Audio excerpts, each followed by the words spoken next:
The beginning of a brand new year, and a fresh new slate of cinematic releases.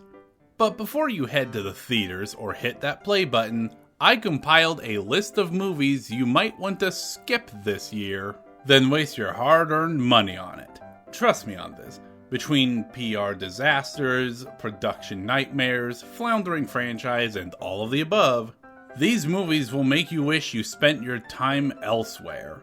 So without a further ado, here are 7 movies to avoid watching in 2025. And coming up first, we have the most obvious one to avoid.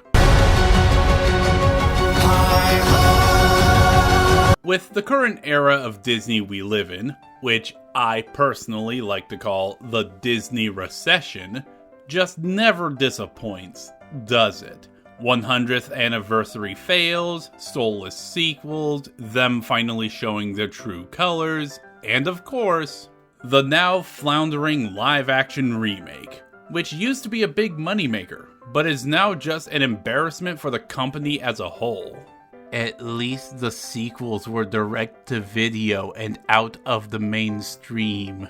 And Snow White in particular is shaping up to be the event horizon of the remake trend.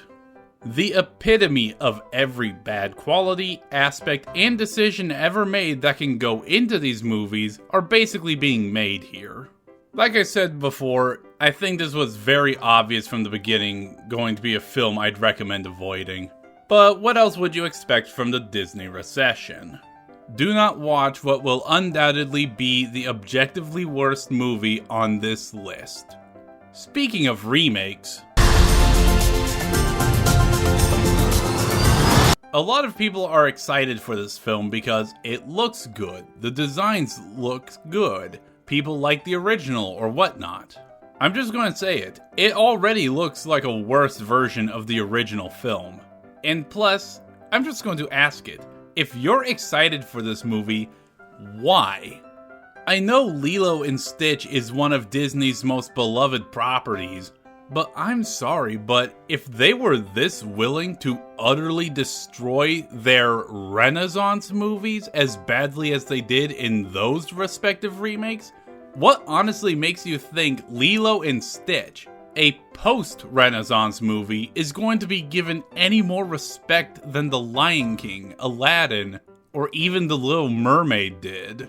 Once this movie releases, give it a few months' time, its consensus will just be that it's another pointless remake that looks, sounds, and is just overall worse than the original. Speaking of, much like the former, why are people excited for this? The visuals may look good, but so far, it looks to be nothing more than a shot-for-shot remake that already looks fundamentally worse than the original. Did we not learn our lesson the last time? Yes, Toothless does look good, but he was already a CGI creature in a world with a semi-realistic art style. Except here, he's just a lot less expressive. Everything about this movie looks like a downgrade. Do not watch this film, it's just going to be another Disney-style live-action remake, and it will only disappoint. Yeah, I bet a lot of you forgot that this is a thing. To be fair, the original Peter Pan story can easily work for a horror movie, since that tale is notoriously dark, and Peter is, in fact, a murderer who takes children away and kills them when they hit puberty. But just looking at this trailer and the plot synopsis, they are not doing that. They are just turning it into a bargain bin slasher film. If you want to see this premise done better, go read Nosferatu. I know Bambi the Reckoning is also releasing this year, but at the very least, it looks like it might be a decent, if just average, run-of-the-mill creature feature. This, on the other hand, looks like it's just going to be another Blood and Honey in the worst way possible.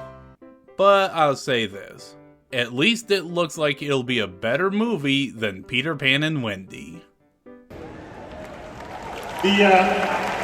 I remember a time when people wanted the Fantastic Four's rights to go back to Marvel, because they would treat the property a lot better and finally give the team their due respect. I don't...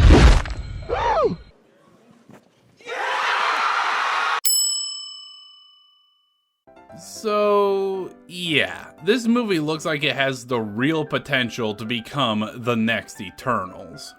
After all these years, we got our wish, and right now it looks to be shaping up to be another major disappointment, because the MCU has no idea what it's doing. And honestly, I just don't think the MCU is even worth it at this point, because it's pretty clear we are never going back to the heydays of the Infinity Saga. Deadpool and Wolverine may have been great. It was also completely disassociated with the MCU at large.